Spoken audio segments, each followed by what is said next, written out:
Good morning, good afternoon, good evening to you. Oh, hang on, I forgot.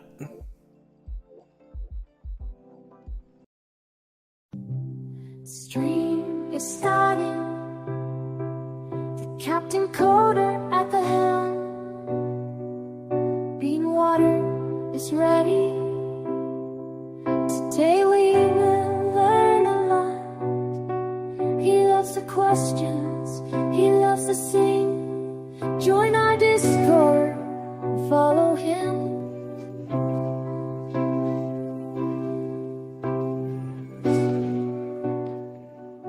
Good morning, good afternoon, good evening to you, wherever you happen to be in the world. Captain Coder here on this beautiful Wednesday. Happy Wednesday, everybody. Hope you're having a beautiful day. It's so nice to have the whole crew here with us. Sigian, thank you once again for that wonderful intro song. Lance, Sigian put that song together for us. I just slapped a couple different videos on there for it. It's so much fun doing that. Lance, thank you for being here, getting that first. Sigian, sorry that Lance got you.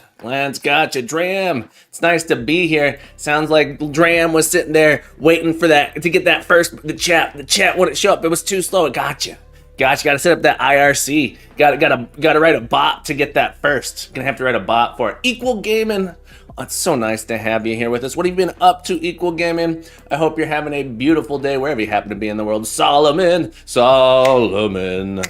I'd like to say welcome to the leaderboard. Solomon, I saw you completed, I think you completed day 6. You got both stars today. Congratulations, my friend. I'm glad to hear it. Lance asked everyone, how's it going on this lovely Wednesday? I'm doing absolutely beautiful on this Wednesday. Any day I can wake up and code with the crew. Wake up and code is a beautiful day. It's one of the things I love most. It's one of the things I love to do most, getting up and coding with the crew. Menaliki, welcome back to the stream, my friend. It's nice to have you here. We also got JD does Dev. You know what else JD does? JD does Sax. JD, I saw your Twitter. I saw you on the Twitter. I don't think, am I logged into Twitter over here? I loved, I did just JD does Dev on Twitter. Let's see if we can find you on the Twitter. Are you just JD does Dev over here? I saw your post, JD. This is not, it's not Twitter, it's X. JD does Dev. I love this. Yeah, look at this. JD has this thing going on here. For Elgato's looking for people. JD sent him this. Look at this guy go. JD does the sax. Imagine how impressive it would look with more Elgato support.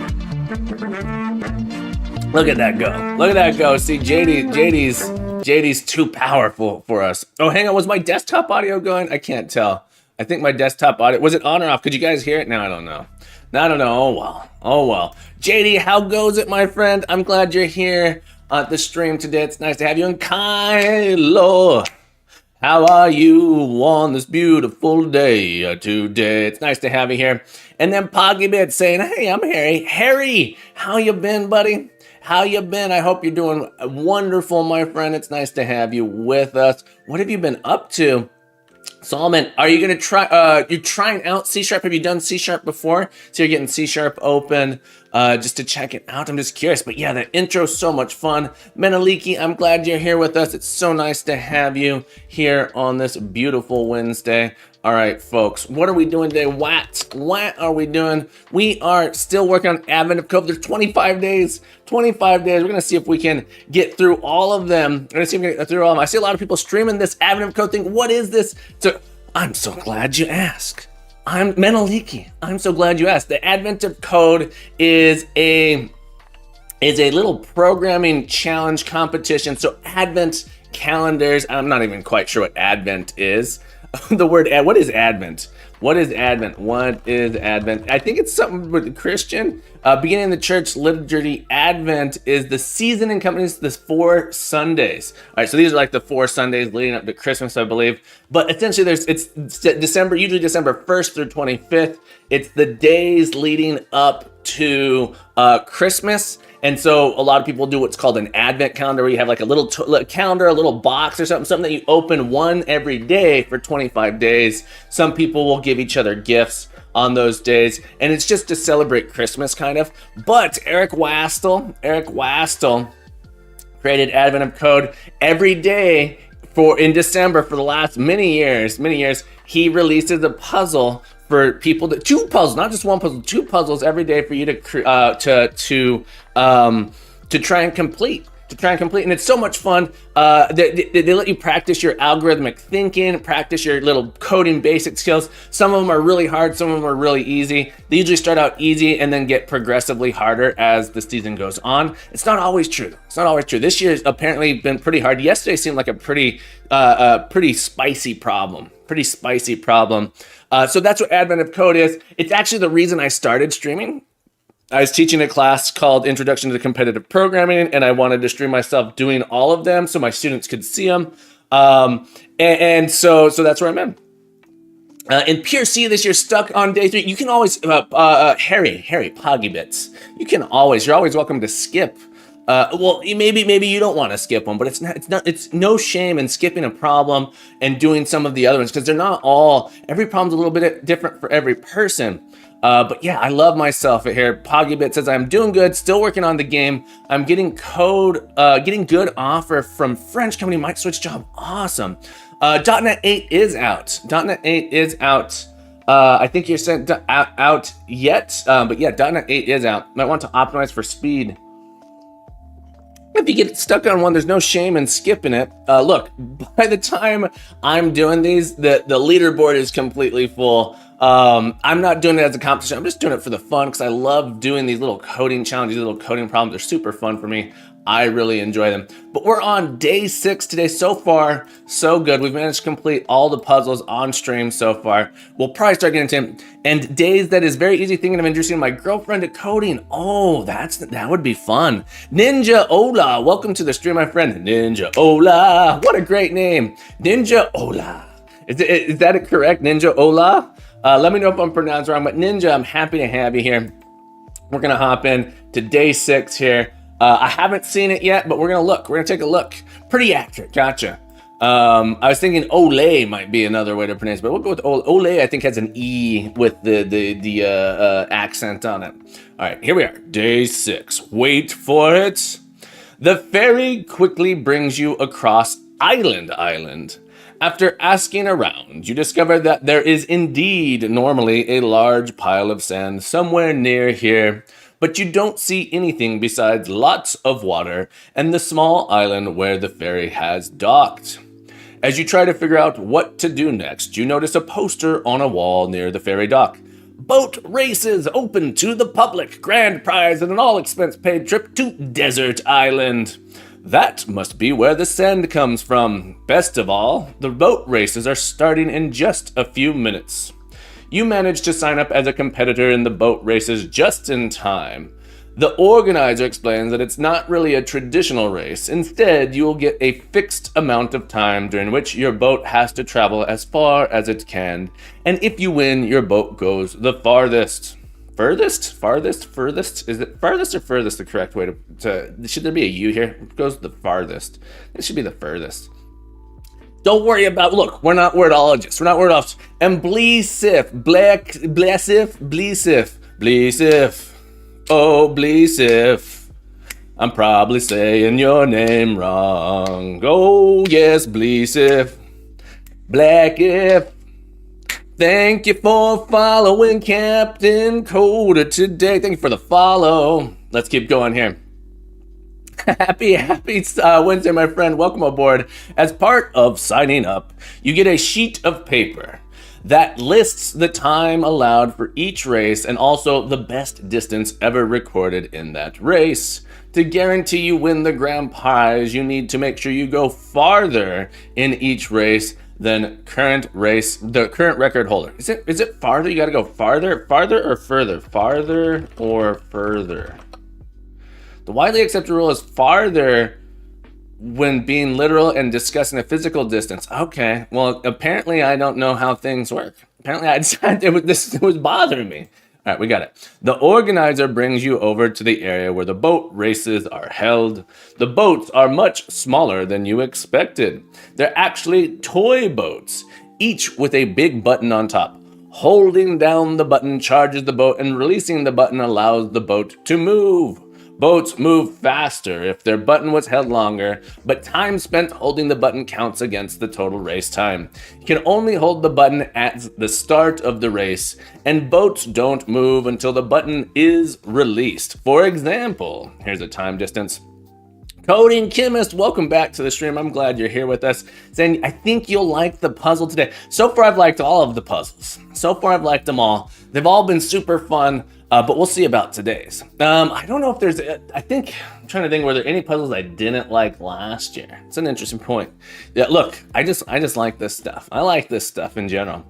The document describes 3 races, time 7, distance in the race. The first race lasts, okay, so this is the number of milliseconds, so it's a short race. It's a short race, 7 milliseconds. Can you imagine? On your marks, get set, go, stop.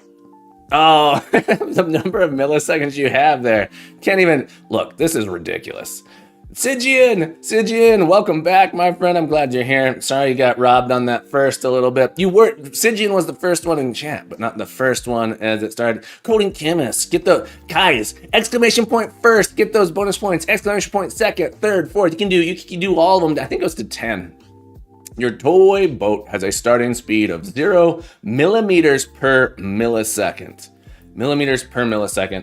For each millisecond you spend at the beginning of the race holding down the button, the boat speed increases 1 millimeter per millisecond. The speed of the boat increases 1 mil. So if you hold it down, okay. So because the first race lasts 7, you only have a few options. Yeah. So we can hold, if we don't hold it at all, we get no speed. This first one. If we hold it for 1 millisecond, we travel 1 millisecond, trying to total of 6.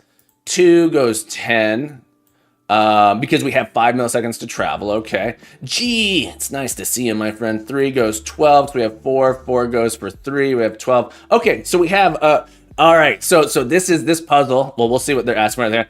This is a parabolic function here. Still doing part 2, so I'll lurk a bit. Gotcha. I'm looking at this. We might be able to solve this one without doing any coding. We might be able to solve this one without doing any coding. In fact, we might kind of have to, depending on how big our inputs are. Since the current record for this race is 9 millimeters, there are actually 4 different ways you can win. You hold the button for 2, 3, 4, 5 milliseconds at the start. 4 different ways. In the second race, you can hold the button for at least 4 milliseconds, and at most 11 milliseconds, a total of 8 different ways to win. In the third, you hold the button for at least 11 milliseconds and no more than 19 milliseconds, still beat the record. A total of 9 ways to win. Okay. I do not add file reading to my code. Gotcha. To see how much margin of error you have, determine the number of ways you can beat the record in each race. In this example, if you multiply these values together, you get 288. So we're going to find the number of different ways. We got to find the number of different ways that we can win the race. And then we need for each of the races, you got to find one for each of the races, and then you multiply them together. Okay, I'm pretty sure we can do this without any code. This is just a parabolic function. Parabolic, is that the right word? It uses an exponential. Here, let's get my dot cam open real quick. All right, so, sorry, you can't see me when I'm over on my dot cam. You see my hands, though. And if I get down, hello. All right, let's do some doc writing here, just real quick. All right, so, I think we don't have to do any code here for this one. I'm looking at the puzzle. I know you can't quite see the I'll pull it kind of over here maybe. But our inputs, we have time, distance, and then our speed. The distance we travel is based on how long we hold on. So our speed is 1 millimeter per second. So we have some kind of like, we're gonna have something like this. There's gonna be some function we can do where I'm expecting it to do something like this, and then because you're gonna. This is like the fastest you can win, and everything above 0 is going to be the times you can win, and then we just need to find the closest integer to these two things to solve it. So like this will be x, and then y here is like the total amount of time spent, and then this line here is like, oh, it's gonna actually go the other way because t is the time, so we decrease. All right, so t, we have like t here. Because we don't get to travel for the amount of time we're holding it, t. So I think we have x squared minus what would this be? What would this be here? T tx, that's the amount of time we held it, and then plus d. Is this the function we end up with? X squared minus tx plus d. Let's put this in the wolf, and then we solve. We're gonna end up with something like this, and then we solve for the roots, and this tells us the times at which we can do it, and then we gotta find those in. Let's put this in the Wolfram Alpha. Let's see if we can do it here. Let me turn on my dot cam. All right, turn on my dot cam just to test out this idea. I'm pretty sure we can do this with no programming.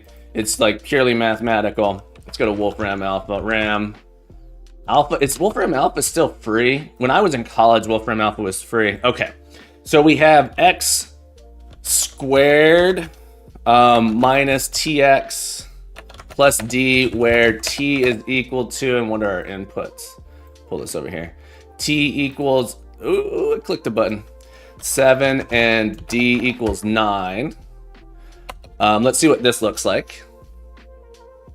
Yeah, check it out. So 2, 3, 4, 5 are on the inside of this parabola, on the inside. And so those are the numbers we can do. So we want where we are less than 0. Is that right? Yeah, less than 0. And then I have to like do this math here. Approximate. Oh, cool. So we have, all right, so I'm gonna write these numbers down. So we have 5 minus 1 is equal to 4. Yeah, so we can do it this way. So we have 5 minus 1 here is equal to 4. The next one would be 15 and 40. And approximate. This is 11 minus 3 is 8. 11 minus 3 is 8. I'm writing it down. And then the last one is time is 30, distance is 200. Yeah. So then we end up with 20 and 10. So it's like 20 minus 11 is 9. And 4, 8, and 9, were those the answers? 4, 8, and 9. Yeah, here we go. I got the answer to the problem, but now I feel like I have an off by 1. Gotcha. All right, let's look at how many. Oh man, this is gonna be easy. This one's gonna be easy. I don't have to do any programming here. Don't have to do any programming. These are actually small enough that we could just write for this one, you could brute force it with a for loop. You could write a for loop to solve this as well. These are super small, the distance between them. Basically, you'd calculate this manually on an integers, and then you'd look for the ones that are less than 0. That's essentially what we're doing, is then we look for the ones that are less than 0. So we have 40 to 15. So I'm already going down this path. So let me just do this here, approximate form. Let me write this down. 33. What do we got? 33 minus 6. What's 30? I'm gonna do all the math at the end. 33 minus 6. And then we got 92, 1064. Give me the approximate solution. 78 minus 13. Let's make sure I got my number. 92, 1064. Yep, 97, 1505. And I can solve these by hand, but that sounds horrible. Well, and after we do this, if this works, we'll write a solution for it as well that brute force it, because we can brute force this version. these numbers are not big enough for it to matter. Hang on, what did I was writing things down, now I don't have them. Where was I writing these down? What? Oh, there it is. There it is. I actually bumped. I like did a slide.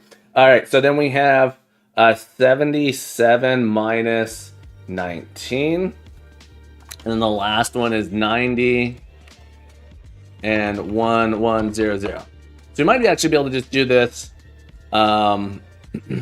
without any coding here. This is a purely mathematical one. 75 minus. Also, 100. It was 100. Did I see 100 acres? 100 acres. Welcome back to the stream, my friend. It's nice to have you here with us. 75 to 14. All right. So here's the math that I have. Turn my dot cam back on. These are the ranges that I found here. I don't know if this is big enough to see 33 minus 6, and so let's do this math real quick. And I'm just gonna to make sure I don't get my math wrong. I'm gonna type it into Google. 27. 33 minus 6 is 27. We got 78 minus 13. So this is the range. We got a 65.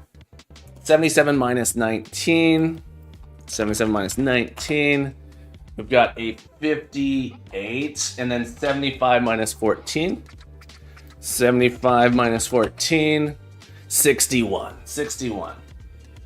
All right, now we're gonna take the product of these. This I would not want to do in my head. 27 times 65 times 58 times 61.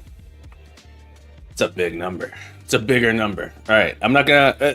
I guess I'll write it down just so you can see it. 6209190, comma. So 6,209,190. Turn my dock cam off here. Ninja Ola, thank you for the follow, Ninja Ola. I'd like to welcome you to Captain Coda's Academy today. Java Source X, how we doing, buddy? What have you been up to? It's nice to see you on this beautiful Wednesday. Today's puzzle, I think we can solve at least part 1 without writing any code. Boom! 1 gold star, close to restoring the snow operations. We done did it. All right, folks, that was pretty fun. That's pretty fun. Let me write a little comment in here. We got a star. We got a star. No program required. We could write a solution that loops through all of this stuff and just calculate. So let's do that. Let's do that real quick. I'm going with a new format here. I'm going with a new format here too. But let's go ahead and write the code. Before we move on to part 2, I'm going to write the code. These numbers are super small. These numbers are super small, so we can brute force it. We can brute force it. Before I look at my input again, oh, there it was. Before we look at number 2, we can brute force this, and because our inputs are so small. Our inputs are so small. So basically, we want this function. This is the function that we want to write here. All right, so I've decided, all right, we'll call this day 6. Rename this to day 6. Let's get our sample input. Sample input. I'm trying a different format today. I've been doing it as like console programs before this. We're gonna try a different format today. So we're gonna do public static. Can I do a static class? I'll make public static. Maybe if I don't make it static, don't worry about void. Public static int. Maybe I make it a string. Solve part 1 string input. So I'm gonna do this. I'm changing my format to this. And so we're gonna have the input. I'm gonna write my solution in this way. Return string.empty for now. I'm gonna write a unit test for this. I was using nav mesh surface in Unity, but it's really not good. I've never used that. What are you trying to make there? Solomon C, your take on it. Let me finish my, we'll take a look at it. I want to write my solution first as well, but let's see what we got here. Thank you for sharing. Sorry, I missed it. Solomon C for sharing your code points. Add Solomon C, 50 points, my friend. Thank you for sharing. Part 1, time, distance. Okay, so you just have it in there. Part 2, I'm gonna try to ignore that just for now. Yeah, so you're doing a hard code. You're looping over all of them. You're looping over all of them, and you're just checking if the travel distance is this way, and then the number of ways you add it up. Yeah, nice. Very nice. This is what I'm about to write this, so I'm about to write something very similar to this, where I take the travel distance and put it together. You're gonna write your own A-star search. So it's nice and simple. Yeah, nice, simple brute force, which is absolutely possible with our small inputs here. Absolutely possible with our small inputs. So I'm actually going to come in here for my part 1. Nice little solution there, Solomon. Really nice short solution. I like it. Okay. Now, that bean water is beautifully tasty. All right, unit test. We're going to go with, I'm going to create a public static string. Public static string. I hate that. Why is it doing that? Public static string. Sample input. Public static read only string sample input. Boom. There's our sample input like that. All right, and so our test one, tests sample inputs. Really, we want to run our test. This would be day 6 dot solve part 1 sample inputs. How do you know when to make things static, void, private, etc.? Hyper, good question. Static is sort of a more. It's a good question.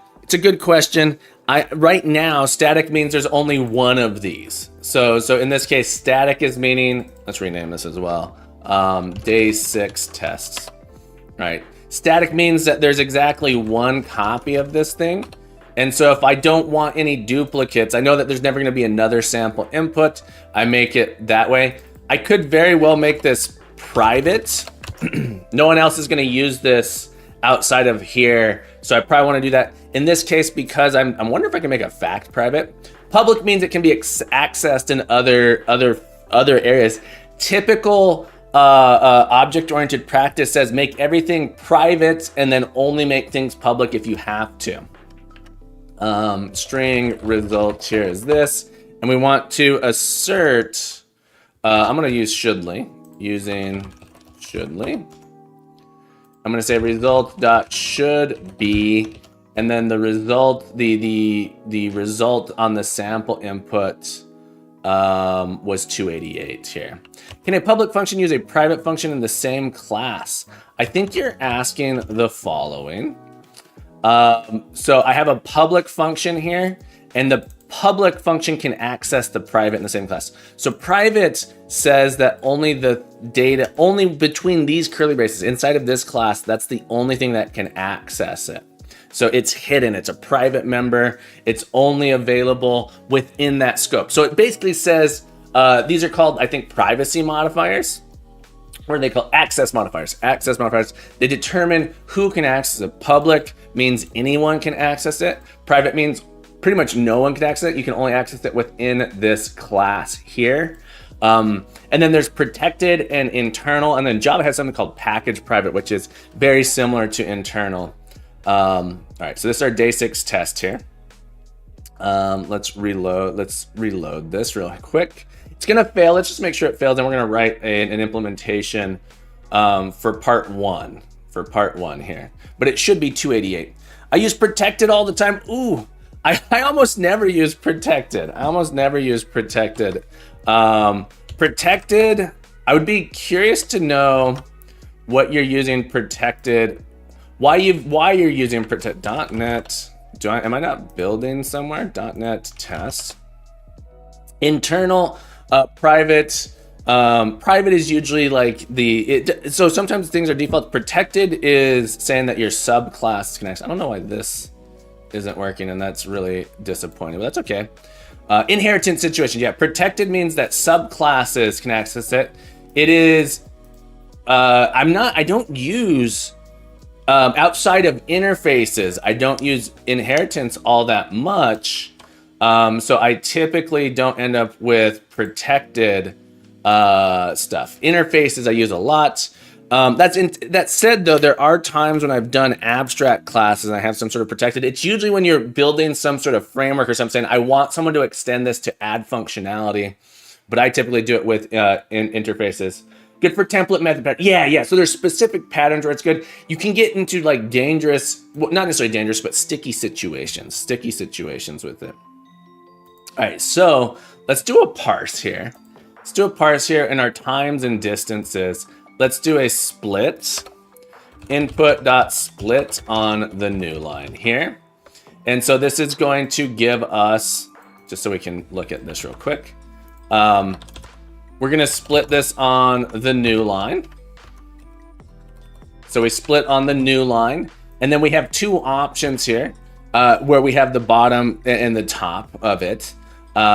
Split new line dot take 2. Can I do that? Can I pattern match on the left side of a split? I don't think I can. I want to try real quick. In Haskell, I could do something like this. String time. String timeline. Yeah, it's not gonna let me string distance line. Won't let me do that, and that's okay. I was hoping I could do something like this, but I can't. And that I wonder if maybe I should write some extension methods to help me out there, because I want to pull out each one a little bit differently. But we'll do string parts. We'll do lines, string array lines, like this. Let's make sure we trim entries, string split option, remove entries. We need an or here. Okay, so we're gonna go ahead and do that. Pull out each line, and then I'm gonna get my times. I'll get my times here. So line 0 is my times. Lines 0 dot split on my colon. And really, I could do this for both of these things, and we will. Split on the colon. Split should be this way. And then we'll have our options here. I'm gonna create a, can I create a string split options? We'll do this. Public, maybe I'll do private. Private, static, string split options, trim and remove equals this. And now I can just put a trim and remove in here. Trim and remove. Because I do this so often, I might want to make sort of this pattern here where I get to do it both. JFU-GI6, I don't know how to pronounce it, but JFU, welcome to the stream. Happy to have you here. Nick Nets, welcome back. How you doing, my friend? How have you been? So nice to see you. So trim and remove, like this. Easy day today and beautifully. Yeah, so we did, I did a non-programming solution for it. So it's just a parabolic function where we calculate this. And now I'm gonna do a brute. The numbers are small enough, I'm just gonna write a brute force. So we got our first star already. We haven't looked at number 2. Yeah, you did send me a link to your repo. I appreciate that. But yeah, we solved part 1 here already using Wolfram Alpha. And I could have manually calculated this function and done it, but that would be painful. And then we just pull those out. But I'm going to do a brute force solution now where we just do a loop through here. Good question, Solomon. Trim. So if what's going to happen here, let's say I do a split here on new line's not a big one, but let's do a split on colon. I split on colon. Split on colon is going to produce 2 strings. One is going to be time, and one is going to be everything after colon. All of this stuff here. So they have all these spaces. What trim does, trim removes all the blank space at the beginning and end. So trim will actually take this and get rid of all the extra white space. So I just have it like that. Just have this space there like that. So that's what trim does. It removes the white space. Trim does both the white space at the front and end. So if I have extra white space at the front end, it goes ahead and does that for us. And then I want to do another split here. These tabs, they might be tabs. Look like spaces. We're gonna do a split again on white space. new carry 0, I think is what will get us on the white spaces. Oh, we want to get the second one. We ignore the first one. We take the second one. Vector versus array versus list. Good question. That's another good question. IRAD. It's nice to see you. Welcome back to the stream. What have you been up to, IRAD? Vector versus array versus list. Give me a second and I'll talk through that one as well. So we're going to take the right hand. This is saying to split on white space, I believe. So hopefully this is going to be just split on its white space. Devro, happy to see you on this beautiful day and fast chat. How are you today? Nice to see you both. It's so good to have you here. I'm always busy with random shenanigans. Nothing wrong with some random shenanigans. All right, so we're going to split this up here. And then we are going to just do for each entry here, we're going to select int.parse. So we're just going to parse in all of these integers here. And I can, let me write in a public int array parse line like this. It's going to take in string line. And really it's just going to do this thing here. Line.split. And then we'll put it into an array like that. Okay. So this should parse line public static. This should go ahead. We're on a website at work. Nice. This should hopefully get us in here. So I'm going to do the font. I'm going to say int array times is equal to parse line lines of 0. Int array distance is parse line lines of 1. So we're going to take the first line, we're going to parse that in, and we're going to take the second line, parse it in. And we can write a little test here to verify that this is going to work for us. So I'm going to write a test here. Fact public void, and I'm trying to do this. Test sample input. Test parse line. Okay, so we're going to test parse line here.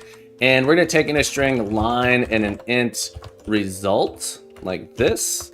We're going to make this a theory. And we're going to do an inline data here. And we're going to say, given this line, we should get back. Oh, can I do an int array here? Int array here. We're going to find out. New int array with 7, 15, 30. We can't. Sweet. And then given this line 9, this should be distance 9, 40. We'll just copy and paste it in here actually. Given this line, we should end up with 9, 40, 200. 9, 40, 200. Good question again, Solomon. Fact is a single test. Theory is saying I'm going to have multiple tests and I'm going to pass in the argument. So notice line is related to this one, results related to this one. I'll show you in just a second as well. And so what I'm going to do is I'm going to do day6.parse line like this. And I'm going to say should be result. This isn't going to work. I don't know if this is going to work correctly or not. I want this to actually check to see that. I don't know if should be is going to work correctly on our integer array here. But let's reload our tests. Let's see if we can reload our tests. We're going to run this one. You'll notice if this reloads properly. I might have to do a .NET. Notice. This one test shows up as 2 tests, parse line twice. And so it allows me to parameterize my test line.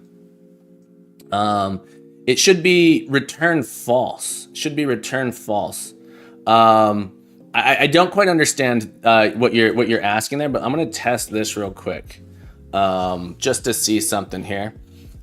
String remove empty entries. Yeah, there we go. So it did compare these properly. So I just wanted to validate that I was parsing these okay. So my test is telling me that, hey, when I have this, I'm expecting these integers back, which is beautiful. Yeah, string split options that remove empty entries. Yeah, I am doing that here. I'm trimming and removing. So we should be good to go for that one. Okay, so we have our times, our distances, And we basically want to have a function that we're going to loop through all of our possible times. So for each int time in let's do 4. We have to do, I might zip these together. That would be kind of a thing to do. Is there a nice way to, in C#, is there a zip function? That's I want to like put these as pairs together. So this one goes with that one. This one goes with that one. Is there a zip? A link probably has a zip. Let's do a quick look here. C# link zip. Dixon arrays zip enumerable.zip. This looks like it's gonna do what I want it to do. T first, T second. Yeah, there is a zip. Awesome. So zip's kind of interesting. How does zip work? I give it a. Let's look at an example. 1, 2. Yeah, cool. So I can do times dot zip distances like that. We say for each int time int distance in like this. So this just lets me combine these two things together. That's pretty cool. So it should be return false. Dix in array. I'm not sure. Dictionaries in array. I'm not understanding I'm not understanding the question. Sorry, Solomon. Feel free to, if you're able to ask it a little bit with a little bit more clarity, I'd be happy to do it. Time and distance. I want to say for int I equals 0. I is less than time I plus plus. So we go through all the times. I think we might need to do less than or equal to time because we can go all the way up to 7 milliseconds. Although that doesn't, there's some trimming we can do where we say we don't have to do 0 here. And then we're going to calculate all of the does zip return an array of pairs? It returns an IEnumerable. In this case, it's returning an IEnumerable. So you can think of it as a list of pairs. You can think of it as a list of pairs here. Or an array, but it's an IEnumerable, something that you can iterate over. It's going to do it, I'm pretty sure, in a lazy fashion where it doesn't evaluate all the way to the end unless it has to. All right, so now I need to have the function here. That function I wrote, public, is it an int? Is it an int here? Int results or calculate distance. To calculate distance. Is this the function? Let me look at it real quick. Calculate distance. If I hold it for 1, then I travel 1 millimeter per second for 6 seconds. Yeah. So the function I have is essentially this. Function I have is essentially this. This is going to take in an int time. And an int distance. Make this t. To be fair, 0 and time are probably not worth checking. Yeah, I know. Since the first one means never pressing. What? It's a little bit. You are correct. Andre with an I at the end. I love that. Beer up. Thank you so much for the follow yesterday. I appreciate it. Probably missed it, but what's the ... something? Yeah. So this is a new syntax. It is essentially saying take this thing and we're gonna create a list with this enumerable inside of it. The alternative would be to do .to array. I could do this as well. There's also two lists or two things. This is sort of a shorthand syntax. This syntax here tries to figure out what is the type here. So I don't have to do to array. It figures out that it should be an array. JD, how's it going, buddy? Folks, guys, do you guys know JD? JD does dev, JD does Sax, JD does impersonation. Check out this impersonation. If you want to feel like you're talking with Captain, let me see if I could do my Captain impression. I am not the Captain, but my eyebrows also move in a way like the Captain. Thanks for the impersonation, JD. There's a bug. You were 4th, but you got 8th. Try doing first again. Do exclamation first again. Like we have string interpolation. That's a good question. I'm not sure what the name of this is. Oh no! My first command is totally botched. Oh no! Oh no! I wonder what's going on with it. I might have to disable the first command. Oh no. Oh no. Alright guys, feel free to take all the points and ruin the chat as we go. It should... Oh boy. Thank you for all... Alright. You guys, I think it'll just let you keep going. It's gonna be quite a day. It's gonna be quite a day here. All right, so I think we just have to do x, t. All right, so and then int time step x. We'll do that like this, and then we're gonna return x squared minus time times x plus distance. So this is the function. This is the function, right? So we're going to calculate each of the relevant time steps. We're going to do a brute force solution here. Calculate distance. Cannot declare... Oh, static. Got your Discord DM and no problem. Always happy to help. I'm glad you've been around, my friend. It's been awesome. Karen Loss. Thank you so much for being here. All right, so for each one of these, we'll call this X. For each one of these, we can do calculate distance... x time distance, is that right? And the total distance traveled. Is this correct? And then I want to check if this is less than 0. And then if it is, if this is less than 0, we save the value. Int solutions equals 0 solutions plus, and then after we finish this time, we save it. So we're gonna end up with an int array solutions equals a new int array that is the same length as our times. And a solution, let's just make this in a list so I don't have to do. All right, so someone was asking, I think Solomon asked, what's the difference between an array, a vector, and a list? So in this, it turns out if you're using vectors in C#, that's what list is. Yeah, JD, I showed that on stream earlier. It was great. I think, is it still open? I might have closed it. I had it open there for a hot second, and then I did something, and I was like, I got too many tabs. I'm gonna close the tabs. All solutions like this, and at the end here, just do all solutions dot add solutions. All right, so we should end up with something like this, and we're gonna multiply these together. This should just be a new. So a list. Of course you closed mine. Look, we can't stay on Twitter too long here. Twitter, JD does dev. Folks, if you missed it, JD trying out for Elgato here. Unfollow. No, how do I get the share button here? Click that heart. Oh, that's not the heart. Click that heart.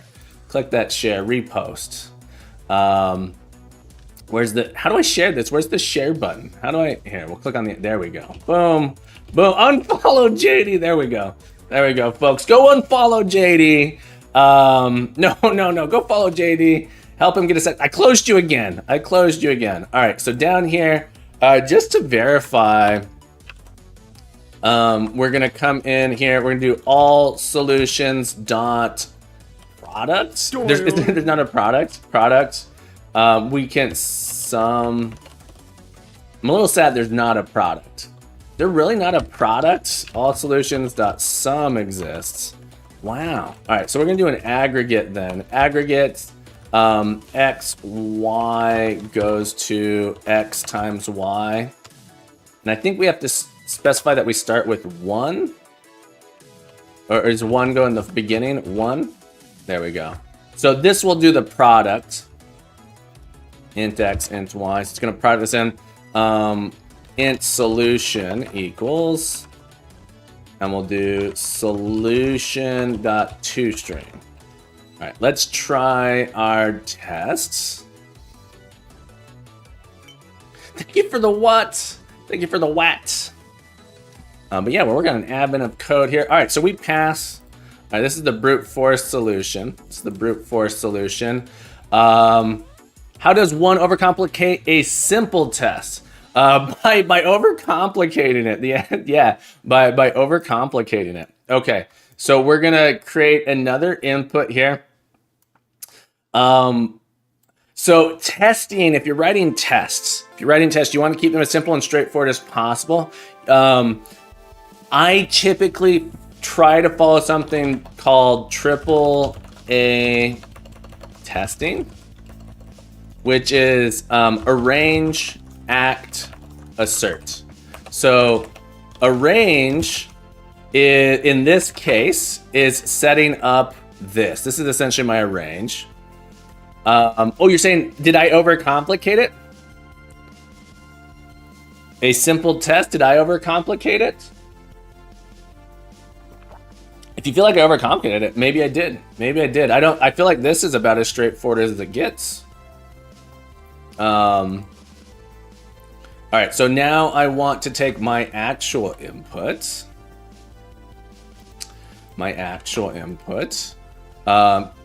Triple A, is that where you spent several years hyping the test only to have it released unfinished and full of bugs? Correct. That is correct, JD. Read only string puzzle input. We'll do our puzzle input like this. And then we're going to write a fact. And I don't know what the actual solution is. Test puzzle input.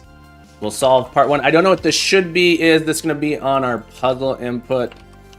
And then it's gonna yell at me, say it's wrong initially, and then it's gonna tell us what the actual answer is, and we're gonna plug that into. We're gonna see what this tells me. Can I run them individually? It failed last time I tried to run it individually. All right, fails, but it's gonna tell me the output was this 6209190. Is that what I got before? When I actually already knew my answer actually. 6209190. Okay, so we can put that in there like this. All right, for solve puzzle part one, test puzzle input, and then we have our solution here. Okay. Let's go to part two. I haven't read part two, so this is the brute force. Oh, it failed again? Reload? Wait a minute. Wait a gosh darn diddle. Wait a gosh darn diddle here. How dare. There we go. All right, day 6. We're gonna read part 2. See if part 2. See what we got for part 2. Wait a gosh darn. What did I say? Did I say wait a gosh darn diddle? I said gosh. Did you say gosh? A gosh darn diddle. As the race is about to start. One time on stream I said a-hole and I felt really, really bad about it. But darn diddle, report for saying darn diddle. As the race is about to start, you realize the piece of paper with race times and record distances you got earlier actually just has very bad kerning. There's really only one race. Okay, one race. Ignore the space between the numbers on each line. So the example from before now instead means this. Okay. Wait, what?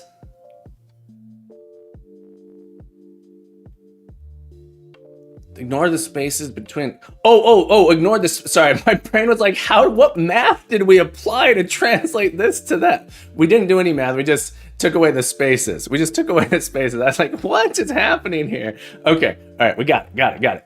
Now that you have to figure out how many ways there are to win this single race. In this example, the race lasts this many seconds. Is that right? It's the same puzzle. Is this too big to brute force? Is that essentially what's going on here? Is this one just too big to brute force? Let's go to our, do we have Wolfram Alpha still open? Yeah. So our T is this. And our distance is this.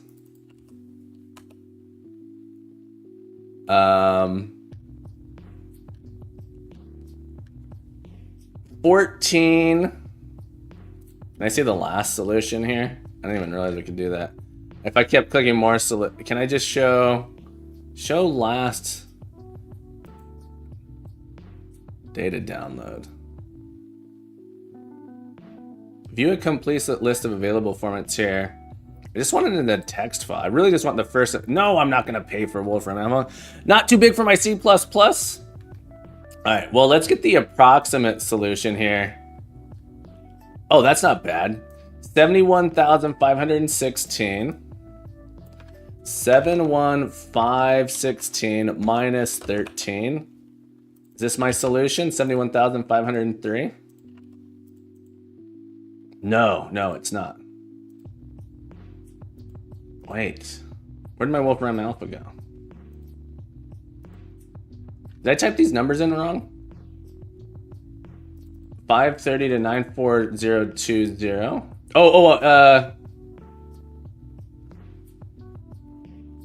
Now you need to do the real input data. Oh, thank you. You're correct. I was so confused. Here. Need to be longs probably. Okay. What do you mean long? Change. So an int versus a long. An integer has like a max number. They're two different data types. Integer uses 32 bits of numbers. So int versus long. An integer can't be store as much information. Here's probably a good post on it. Maybe. That's not a good post on it. Difference between int and long. I bet this explains it pretty well. Yeah. So an integer has a max value of this typically, and a long has a max value of this. So it's much different sizes, integer versus long. Here's a link to that. HCS 531. HCS 531. Thank you today. I'd like to say thank you for following. I would like to say thank you to HCS 531. We did it. All right, so my number is actually, get rid of these. Like that. All right, so I did get the right solution there. So this is my T, and my distance. Oh yeah, this is big numbers. You're saying you were able to brute force this. That's interesting. Get rid of the white space. And my D.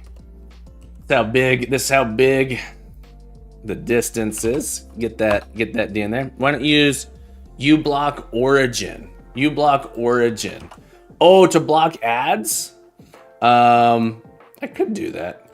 This is like, I just need to put it, I did it in C++ though, C++. I'm doing C#, probably fine. Okay, that's a big number. It's a big number. Give us the approximate format. All right, give me some more digits.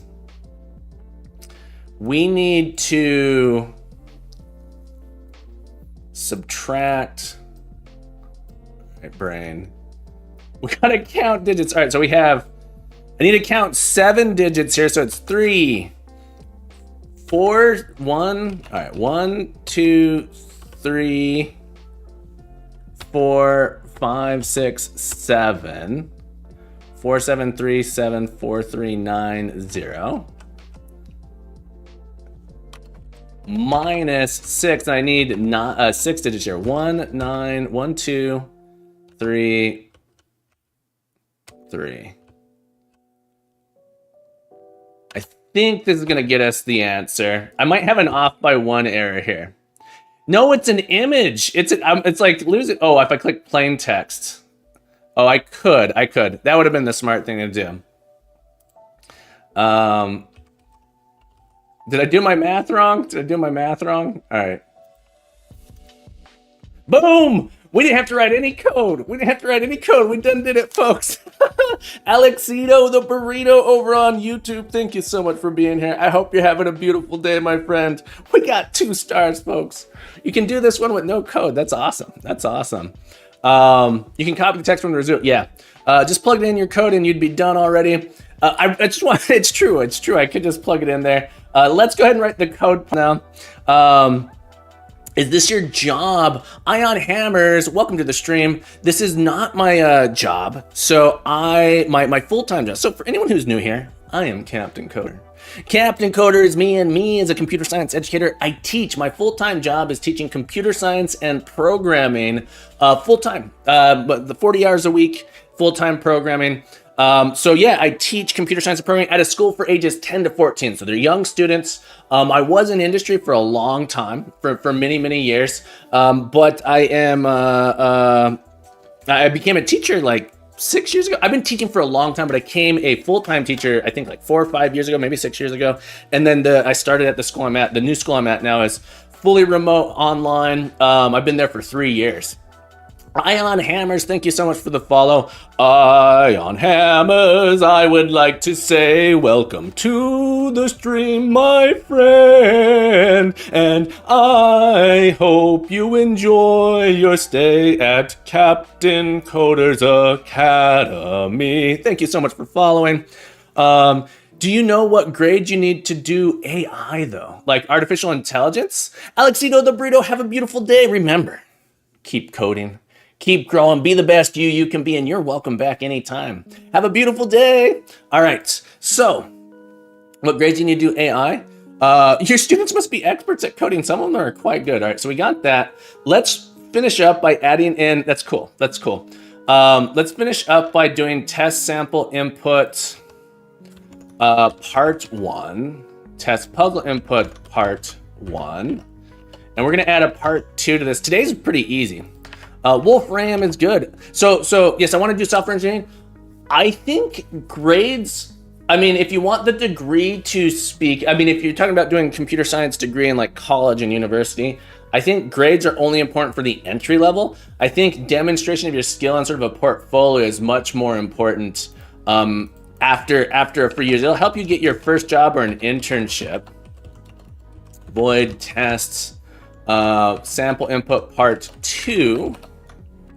Here, I need to add in a method here. Let's add a method. Public static string solve part 2 string input.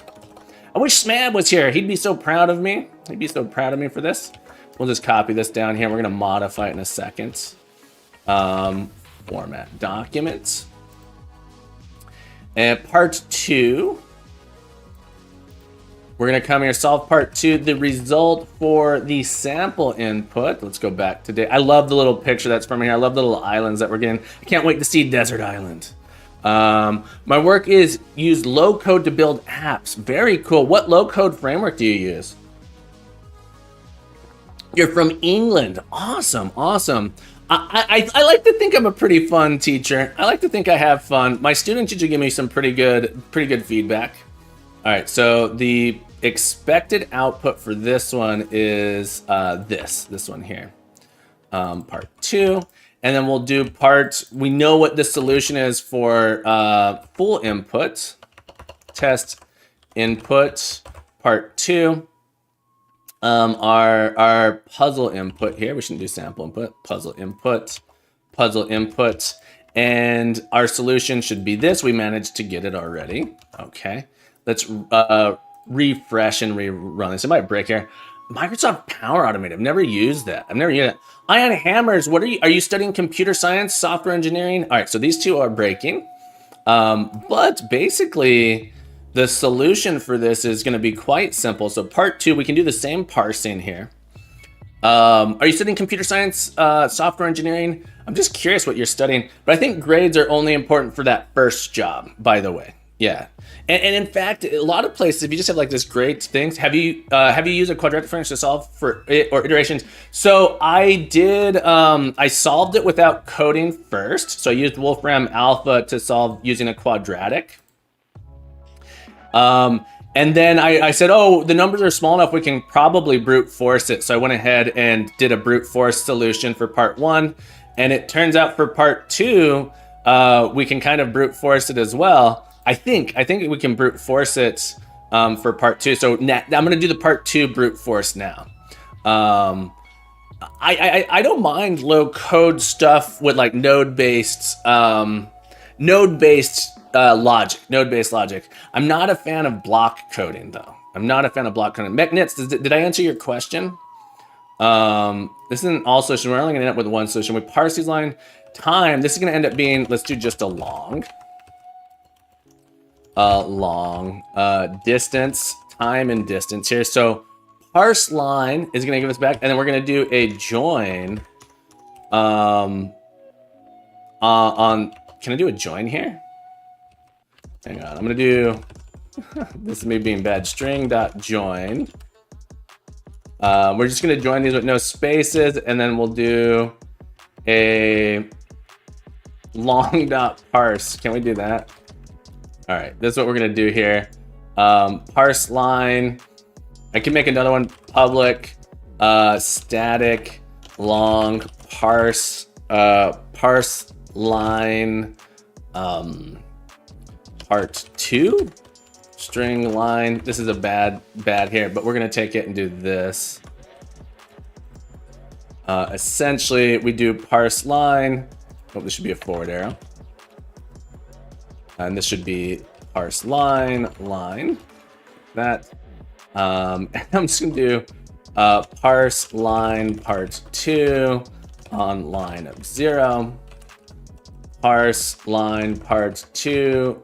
Lines of 1. All right, so we should have that. I'll write maybe I'll write a little test for this here to make sure I'm getting the right results. Now we don't need to do a for each time and distance. We just do this. Time, distance, x last time. What is time is? Oh, this needs to be a long now. All right, so let's do our calculate here. Let's duplicate this for a long version. There we go. And then this is just our number of solutions, solutions.toString. All right, I think we got it. I divided by 2 and then iterate left and right just to avoid the summing iteration. But someone pointed out Mastodon to use the intersection with the quadratic function. Yeah, you could just do a quadratic function. This is sort of, you know, someone said we can do a brute force. We're going to try the brute force here. These tests will probably, I'm curious how long the brute force will take, if I'm being completely honest. That said, the number of iterations, this probably needs to be a long. What did our number end up being? Let's try it. Let's refresh one more time.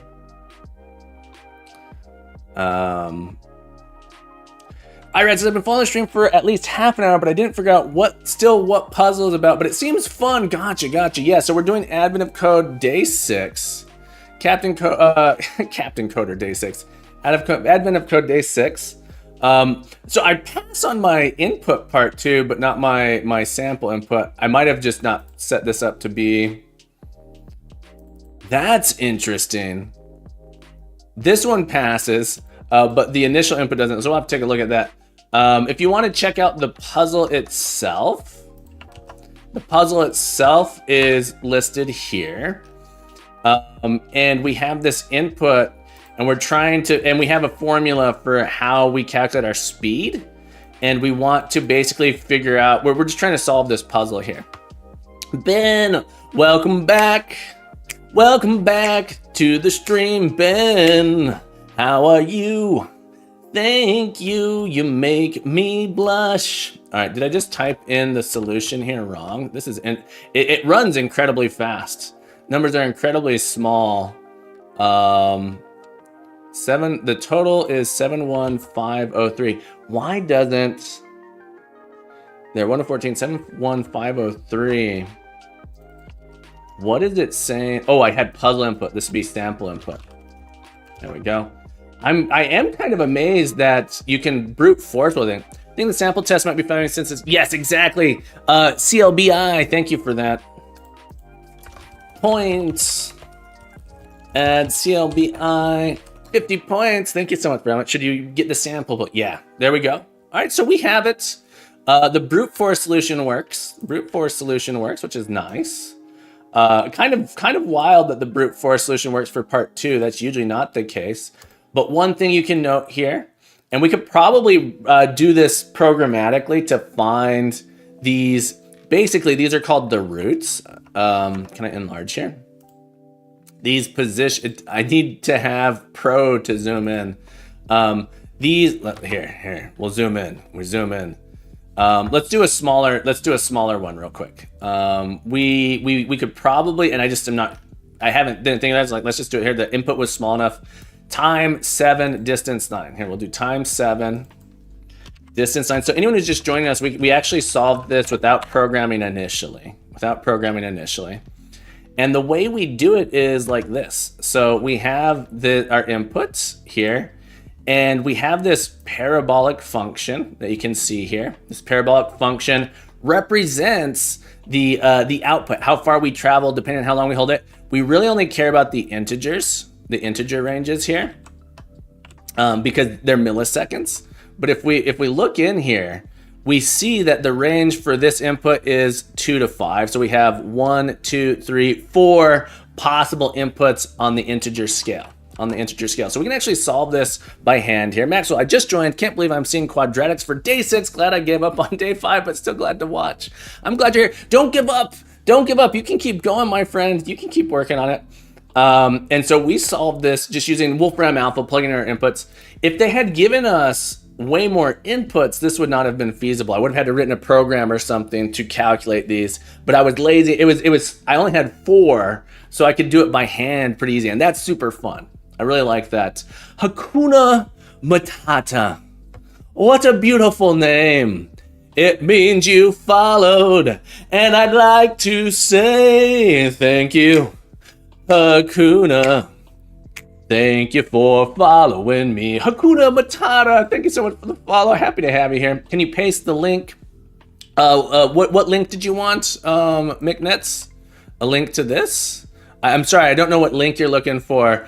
We got this J-Man. This J-Man followed me. We got this J-Man following me. We also got Maybe Blue Night. I would like to say thank you for following Maybe Blue Night. Thank you for following me today. Wolfram Alpha. Yeah, let's get that. Thank you guys so much for the follow. Blue Knights and this J-Man, maybe Blue Knight. Here's Wolfram Alpha. I can send you the full link here for this actual post. Sorry. Full link for the actual function I'm using is right there. Sorry, I was just misunderstanding. CLBI says, I found today's puzzle fun. It was challenging since my programming environment didn't have floats or square root. What programming language environment are you using? Are you using something like Fortran? Fortran has floats though, right? Do you also sing for your students? Good job. You got an A. No, I don't. I don't sing for every now and sometimes. So I teach online. So sometimes as my students are coming in, I'll be singing a song. I'll be like, welcome to class. Welcome aboard. We are waiting for your peers to get here. Not everyone is here just yet, so we gotta burn some time. You know, we've got Jack and Jill and Bobby Sue. Welcome to the class. Yes, how are you? So sometimes I'll sing to them, but usually not. They do this thing. Oh, the teacher again. Art Burkless, welcome to the stream. Good morning, Captain. How's your grid? Have you made your proper ritual offerings to get Descartes' blessing? I'll show you. We just finished up Advent Code Day 6 here. Let me do a push. I'll show you what we ended up with. I'm pretty happy with it. Git add, git commit -m, feat implement day 6 parts 1 and 2. If you were my teacher, you did that, I would love it. I think my students do love it. All right, so let me show. Do I have right here? I do. I used to teach at a high school as well. I taught AP Computer Science. So it's like the college level. It's the high school, college level course. You take it, and after the students finish their final project, I'd give them a pair of these socks. This was your reward for finishing your final project in the class. And I would tell them, so before they'd finish their final project before the AP exam, and I'd always tell them, hey, so they'd all get I wish I could show pictures, but these are my students, I can't. I have pictures of my students standing outside the exam center, all wearing these socks. I was like, wear these socks on the exam, guaranteed to give you bonus coding powers on the exam. So there's pictures of my students wearing the socks outside of the exam center. It's so fun. I love teaching so much. Gilgamesh, I missed you. Welcome back to the stream. How you doing, Gilgamesh? Hope everyone's doing. What if I lose my job and couldn't find one? That would be horrible. That would be horrible, Gilgamesh. I hope that doesn't happen. I don't look. You'd have to find another job, probably. You'd probably have to try and find another job. All right, but we did manage to solve this one without coding, and then we managed to get the brute force solution as well. All right, so we got day 6 under our belt here. Art is asking about my So we were working. So I teach. Let me switch the topic here. Whoa. Knick knack, paddywhacks, give a dog a bone. Thank you for the whoa. Thank you for the whoa. Happy to have you here, folks. Also, oh, you're doing Avid on Commodore 64. That's amazing. CLBI. That's hardcore mode. That's hardcore mode. That's probably even harder than assembly. That's harder than assembly. Ben, thank you for trying to give me the doi. Lance, thank you for the doi. We have to have a delay on the doi because I only have one. If they can't go at the same time, they can't have it at the same time. Thank you for the doi. All right. So Art was asking about this project. Art was asking about. So my students. D-temp. Let me go here. I wanted to doi. I wanted to doi too. Yeah. So in my temp directory here, let's go into 2D Blazor game. Is this the right one? Cat. Oh no. I want to go up to maze game. CD maze examples. All right. So my students for one of their projects, they had to create, this is my intro to programming course in C#. They were making these mazes. Dharma hits. How are you? Dharma hit over on YouTube. Happy Tuesday. Happy Wednesday, my friend. I hope you're doing well. So my students made these ASCII-based maze games. So ASCII-based maze games. You see in the middle, when I press the arrow keys, this little smiley face moves around. It can run into these events, and then the students had to implement sort of a maze game. This was one of their projects that they did. So this was essentially the final project in my Intro to C# class, and we have a couple weeks left. So this is like the last big project. And then next term, so the school I work at, we do terms. After this term ends, they get to sign up for new classes. And so to give them a little taste of what's coming next, I'm having them translate their maze game. They can either translate or make a new game. And this is the project. Is this the right one? I think I might have this in the wrong spot. Hang on. I think it might be in my temp. 2D Blazor game. .net watch run. So send us recordings. Yeah, I can't record it. But I'm having them turn it into. So I built a little framework for them, and they're turning them into. Let me pull this over here. They're turning it into a web-based game. So there's even music. I don't know if you guys can hear the music, but there is music. And so they're turning it into a web-based game here with sprites. So Art, this is where I got with it. We can hear the music, awesome. So I built a little framework for them to do this. So you saw the old man, it's the same maze in the little demo there. But they talk to the old man and this input pops up and they can speak to type 1 to speak to the old man. The old man stares at you in silence. And then we can keep moving on like this. So this is a project. This is the final project for the students to take their maze game and do this. I built a little framework for them to do it, but with the like little morsel of deliciousness saying next term I'm teaching a class called Intermediate Projects in C#.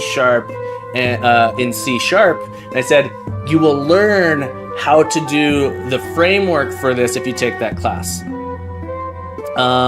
You're not far from just tossing them into Godot. Oh, I want to be able to use Godot so much. We got a couple new follows. Thank you guys for following. Dirtborn followed. Did I sing a song for Maybe Balloon? I did. Dirtborn. Hang on.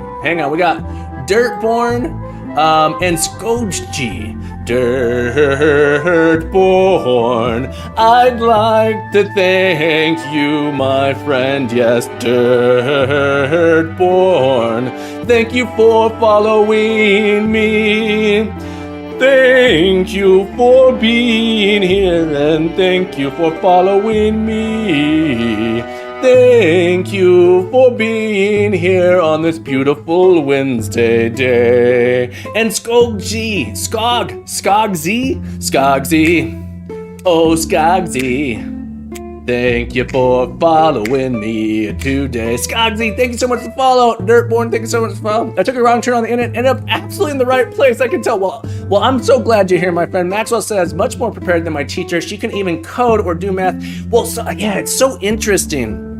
It's so interesting. There's this big push to get I've been wanting to do computer science education for years and years and years, because the state of computer science education is so bad. It's so bad. And so I actually went to graduate school to do computer science education research. How do we teach programming? How do we teach concepts? How do we get it into the younger ages? It's like my life mission, my life goal, to get people in there teaching computer science to young people. The music's really loud. I'm so sorry. Thank you. I didn't know how loud it was. It should be muted for you now. It's not loud on my end. Sorry about that, JD. I appreciate you telling me it was too loud. That should be fixed now. Yeah, there we go. The Dev Dad, I like your job. I love my job. I think I might have missed some. Dev Dad, holy cannoli with the raid. But Dirtborn was asking, howdy, about Godot. I want to be able to do Godot in my classes so much. I have a requirement where I want to teach C#, and students need to be able to deploy their projects to the web. And right now, Godot can't do those two things together. And I don't want to do GD script because it's not a general purpose programming language. So that's the only thing. But Dev Dad, thank you so much for the raid. Darmot says, I work in React.js. Awesome. You know who else works in React? React Native. That would be the Dev Dad, folks. The Dev Dad is absolutely incredible. If you guys don't know, do I have to do Dev Dad? I can't even remember if I do the Dev Dad. Check this out, guys. The Dev Dad, absolutely amazing software developer, streamer, father, building a productivity app called Embedder in his spare time, folks. If you want to watch someone working in React Native, writing that JavaScript, working with databases, working with Firebases, working with the Ghoul script, you got to get over there, follow that Dev Dad. You see that little heart? See that little heart? You know you want to love the Dev Dad. Give the Dev Dad all that love. Love him. Love the Dev Dad. You know you want to love the Dev Dad. I'm sorry. Everyone just left. Unemployed Dev. Thank you so much for the follow. Unemployed Dev. Today we've got unemployed Dev following. I hope you get to be employed someday. Thank you for the follow, Unemployed Dev. Happy to have you here. Dev Dad probably had to raid and run. Have a beautiful day, Dev Dad. And I hope to see you again soon. Dev Dad's awesome. Lance says, and I'm missing some stuff here. I think JD said something as well. Let me scroll up. Gotta run. Boy Duty interested in how our stream finished. Just asked chat about our hyper performance solution, 98.33% faster. Wouldn't 98.33% mean it's slower? So it's almost twice as fast as I think what you're saying. Almost 2x the speed. Maxwell, GD script wouldn't be worth teaching. It's too niche. I don't know that it's not worth teaching, but it is very niche. For the types of things I want to do, I think it is too niche. Yeah. I'm glad to hear that. I'm glad to hear it. Also, Eltman, I would like to welcome you to the crew and say thank you for following me.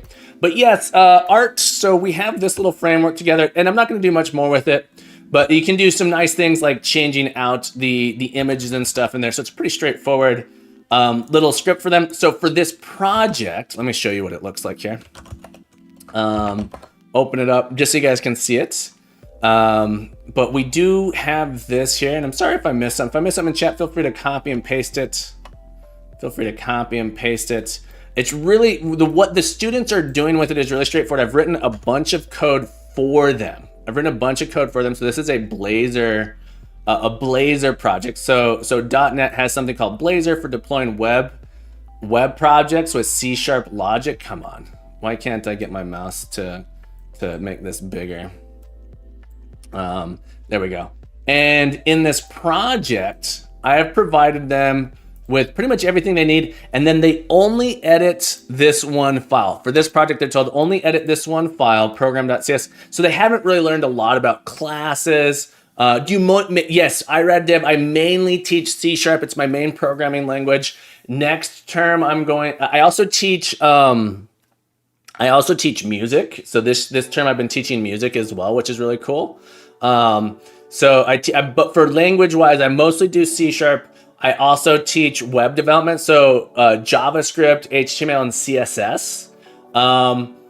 And I'm going to be doing some game, next term I'm going to be doing some Lua. JD does dev, yeah, I teach music. I teach a class called Intro to Music, Intro to Music Production. It should be called Intro to Digital Music, I think. So the students learn about chord progressions and stuff along that nature. It's been really, really fun. Yeah, so it's all online, so you can't like teach an instrument too much, but I teach them about music theory essentially. Yes. Do you teach C# mainly? Yeah, sorry, catching up here. You teach, I think I answered the questions. If not, feel free to let me know. I will be teaching a class doing Lua next term. I'm going to be teaching, why can't my brain's blanking on it, TIC-80. I'm teaching a class where my students are going to be programming a TIC-80 computer, which Lua is the base language, but one of the reasons, oh my goodness, this username is wild. One of the reasons I want to do this one is because you can use Python, you can use Ruby, Ruby, JS. There's all of these different programming you use. Whoa. We're probably going to be programming in Lua, but a lot of the students already know JavaScript and Python. And so we're going to be doing Lua stuff. And then if you want to, they can do JavaScript and Python to go ham with it. Lakia Gaming, thank you for the raid. How you doing, Lakia Gaming? Feel free to post some links to your game. Lakia Gaming, let's give a shout out here, is making a space racing hexagonal game, which looks super cool. Beer Up says, seen some awaits there. Are the 10 to 14-year-olds already learning async? This is their first introduction to async. This is why I'm saying that this is sort of like this project is sort of a little taste, a little morsel of what they would learn next term if they sign up for the next class. Also, I want to say guest 490000123065 thank you for the follow. I don't know if you're a bot or if you're a person that made an account with a crazy name just so I'd sing it, but here we go. Guest 490000123065 thank you for following me. Thank you for the follow. What a wild name. Person with a crazy name. Thank you, guests. Guest, you're a real person. Thank you for coming. Thank you for being. It's me, P. Welcome back to the stream as well. I'm glad to have you here. Lakia, thank you again one more time for the raid. I appreciate it. Did you sing for all 2K followers? Almost. I think I started singing around 400. I think I started singing around 400 IRAD, 400, 500, something like that, and then it just kind of stuck. Lakia, thank you for the link to your game, folks. Be sure to check out Lakia's game if you want to see some awesome programming. Be sure to follow on that stream. Lakia's making Hex Racer. Looks really cool, looks really fun. Scheduled release date next quarter. That's coming up. Next quarter's in like a month. So sometime in the next couple months, I'm super excited. Be sure to add this to your wish list, everybody. You don't want to miss it. You're not going to want to miss it. 9th of January to be more precise. Ooh, that's just like a month away. That's awesome. That's incredibly exciting. But yes, students are given this particular project. They're given this, and I tell them, I like this. We had a class where we talked about the framework. This is how you define your maze, and then we use a dictionary to define how to translate each tile into an image on the screen. You can specify the size of your screen, the size of your tiles. You can adjust your music here in your game. You can start a loop. You can play a sound. If you want the music to play slowly, or so you want these things to come out slowly, you can do an await dialogue. So I've provided these methods for them saying, hey, here's this framework you can use. Oh, I love Kenny assets. They're awesome. They're awesome. And then I say, all right, so here's this method called handle user input. And we sort of come through and we process, this is part of your main loop. So there's no longer a loop, but we need to say, okay, this is running sort of in the background, waiting for people to type stuff in. And when they do, how do you handle those things? What do you do to handle those things? When we encounter a symbol, what do we do here? So it's a pretty straightforward, almost procedural. There's not object-oriented programming happening here. In the advanced, in the intermediate class, we're going to start talking about object-oriented programming. So we'll introduce classes, we'll introduce a public, private methods, that sort of stuff. Kvadratisk. I hope I'm pronouncing it right. Thank you for the follow. Kvadratisk. Welcome aboard,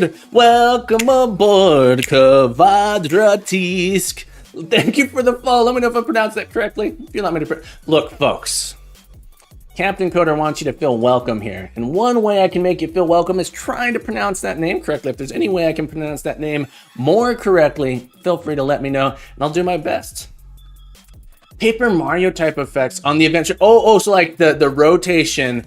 So like so basically a 3D environment where you rotate and flip. So flipping around the turning there. Yeah, very cool.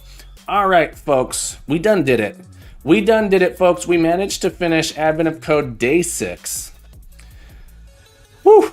It's a good day. Dirtborn, did you see the certification, the survey that Free Code Camp got with a cooperative Microsoft? I hadn't heard about that. No, Dirtborn, I have not. Folks, I want to remind you real quick. I always forget to do this. We do have a Discord. If you want to hop over there on the Discord, you want to participate in the Advent of Code, we have some great stuff going on in the Advent of Code discussion. If you need some help, you can post in the No Spoilers chat. You can also post your questions here. We have a little bit of discussion going on our different solutions, but be sure to hop on over here. Super fun stuff happening on the Discord. Love to have you there. And then outside of December, we often do data structure and algorithms. We do the Game Dev Thursdays usually. Hi, Kevin. How was day 6? Sorry, I swamped with work today. GPT 10,000. No worries, my friend. You never have to be here all the time. Life takes turn. I really enjoyed day 6. The puzzle, I managed to solve it without writing any code, and then we wrote a brute force solution, so not bad. I had a lot of fun with it. I was surprised that the brute force, you can solve part 2 with a brute force solution as well, which was, and it solves fast. It's not like you have to wait 30 seconds, boom, instant solution in the brute force. So I was a little surprised by that, but had a blast with this. They should have had bigger numbers. Then you couldn't brute force it. Yeah, awesome stuff. All right, everybody, we're gonna wrap up. We're gonna find someone to raid out to.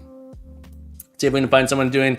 I know. I normally don't stream every day, but for Advent of Code. We'll be back tomorrow, though, folks. We shall be back tomorrow for Advent of Code day 7. So be sure to be here or be a square. But I'm so glad you guys were here with me on this beautiful day. Like I said, yesterday I managed to make a panel with a live Twitch chat for Godot Editor. Very cool, because now I found more ways to procrastinate. Look, it's not procrastination if you're learning something. Let's see. Do you guys want to do more Advent of Code? I'll rate someone doing Advent of Code. I could rate someone doing game dev. I could rate someone doing like web dev. No one that I follow is doing Advent of Code right now. But there are people doing Advent of Code. Are there? Snow Drama, Advent of Code. No, there's like no one doing Advent. There's one person doing Advent of Code. Clayman is streaming. Maybe we'll go raid Clayman Dev. Yeah, let's go raid. Let's at least give Clayman Dev a shout out. Clayman is a game developer working on a 3D game, physics-based superhero game in Unity, epic hero game, awesome stuff. Foundational C# with Microsoft. I'm gonna look that up. I don't know how I feel about certificates in general, but guys, be sure to give Clayman Dev a follow. Be sure to give Clayman Dev a follow. Check out his game, epic hero game, Thindle. Oh, Thindle, my Thindle. How you doing, buddy? What? Welcome to the stream. We're just wrapping up. We just finished day 6. But be sure to check out Epic Hero Game. We did it. We played this on stream the other day. Yeah, we'll give Clayman a raid. No one else seems to be doing admin of code. We're gonna give Clayman a raid. Thank you for the haze. So Maxwell, I don't dislike certifications. I don't know that they add any value to you as an employee. And they give you a false, I think they give a false sense of security that you've developed a skill. I know, Thindle, I'm sorry. It's not saying that you're not going to get something out of the certificate, but employers, what should I do as an alternative? I don't know. I think getting in there and just programming is a really good way to go as well. Just keep in mind, so here, keep this in mind. It's a 35-hour training course. It's a 35-hour training. Thank you for the Googles. Thank you for the Googles. So man, those Googles last a long time. So Maxwell, here's what I'll say. 35-hour training course. All right, so 35 hours. A full-time job is going to be 40 hours a week. So 35 hours, this is basically saying you spent a week doing something. And there's nothing wrong with spending a week doing it, but it's not showing a great depth at something. That is the issue with most certificates. Same with like CS50 certificate. People are saying like, well, should I put that on my resume? There's nothing wrong with putting it on your resume, but don't lead with it. I would say don't lead with it. Yeah, so I'd say there are certificates that are good, but so I'm not saying that this is a bad one or anything like that, but certificates, I think, give you a false sense of something. I think most people would rather see your problem-solving skills, your projects you've created, and a portfolio of previous work. So it's as good as you make it. It's as good as you make it. So learning all those things, it's not bad. I'm not saying it's bad, but I'm not saying it is going to be this huge boost on a resume. I think like I personally would see someone going through a 12-week coding boot camp. There you go, JD. It might make you slightly more marketable to someone who doesn't know. It shows that you can memorize stuff. Yeah, I think something like a 12-week boot camp it is better on a resume than a certificate course. But think about that. It is 12 weeks long, not 35 hours. 35 hours is 1 week at a full-time job. Whereas you're going to need a lot more than that. Yeah, I know. So there's a little bit of trouble with that. Building up portfolio, doing those sort of things. Let's get ready to raid Clayman Dev, everybody. Maxwell. I'm sorry if that's discouraging. I'm not saying you can't do it and get something out of it, but the question is, what do you want to get out of it? And so this essentially, I'm looking at this particular certificate. It's basically going to get you the basics. This is like completing an intro to programming course. So there's nothing wrong with that. All right, Smab. We finished up. Today's was easy. An easier puzzle, surprisingly brute forceable. Smab, real quick before we go, my solution required no programming. I just did I calculated a function and took everything under the curve and then turned it into integers. And the puzzle input was so small that you could do this. If they had 50. Did a binary chop. That's another thing you do. If they had 50 entries, I couldn't have done it by hand. So it's just surprising that it was just a little bit surprising that these numbers were so small. I think they should have had like 50 entries or something to make it so too big to do in a long or an integer. So you'd have to do something clever where you chop it down like that. So really fun puzzle. a little bit disappointing. I will say you might be, I switched. I really like what you did with yours. I changed, let's see here. I changed to doing this. I changed this. So I took your advice. So I have my inputs here and I put it in my test for solve part 1, solve part 2. So this was based off of something you were doing in your SMAP. So I really appreciated seeing that in your solutions here. So this was really fun to do. All right, we are rating out SMAP. I'll be back tomorrow for day 7. SMAP, I really liked your solution for day 5 yesterday. I will say your solution for day 5 was really nice to see, refreshing to see, and I enjoyed that. There's no one doing admin of code right now, so we're gonna go raid. I think we're gonna raid Clayman Dev. Clayman Dev. Link to the free Microsoft, please just check. Oh, sorry. Thank you.